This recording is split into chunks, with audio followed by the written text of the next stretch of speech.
പെട്ടെന്ന് തന്നെ നിങ്ങൾ ഈ വീഡിയോ പരമാവധി ഒന്ന് ഷെയർ ചെയ്യണേ. നമ്മുടെ വീട്ടിലും നാട്ടിലുമൊക്കെ ഈ ചന്ദന മരങ്ങൾ വെച്ച് പിടിപ്പിക്കുന്നവരും അതോടൊപ്പം തന്നെ ചന്ദന തൈകൾ കൃഷി ചെയ്യുന്നവരുടെ പ്രത്യേക ശ്രദ്ധയിലേക്കാണ് ഞങ്ങൾ ഈ വീഡിയോ എത്തിക്കുന്നത്. നമ്മുടെ നാട്ടിൽ ഈ ചന്ദനക്കടത്ത് മാഫിയകൾ വളരെ വലിയ രീതിയിൽ സജീവമായിക്കൊണ്ടിരിക്കുന്നു. അപ്പോൾ അതിൻ്റെ ഏറ്റവും ഒടുവിലത്തെ ഉദാഹരണമായിട്ട് ഞങ്ങളിതാ ഈ ദൃശ്യങ്ങൾ കാണിക്കുകയാണ്. ഈ ദൃശ്യങ്ങളിൽ കാണുന്ന ചന്ദനമരം ഇന്ന് പുലർച്ചെയാണ് ഈ വീടിൻ്റെ പരിസരത്ത് നിന്ന് മുറിച്ചു മാറ്റിയിരിക്കുന്നത്.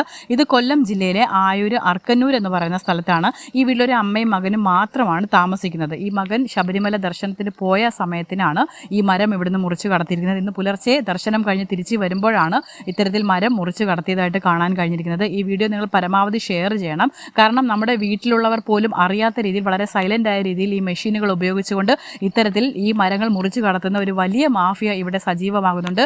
അവരുടെ ഒരു നിങ്ങളുടെ വീട്ടിൽ ചന്ദന മരങ്ങളുണ്ടോ അല്ലെങ്കിൽ ഇത്തരത്തിലുള്ള മരങ്ങൾ വിലപിടിപ്പുള്ള മരങ്ങളുണ്ടോ? ഈ മരങ്ങളൊക്കെ തന്നെ ഏത് നിമിഷവും അപ്രത്യക്ഷമായേക്കാം. ഈ ഒരു വാർത്തയാണ് ഞങ്ങൾ നിങ്ങളിലേക്ക് എത്തിക്കുന്നത്. നിങ്ങൾ എന്തായാലും ഈ വീഡിയോ പരമാവധി ഷെയർ ചെയ്യുക.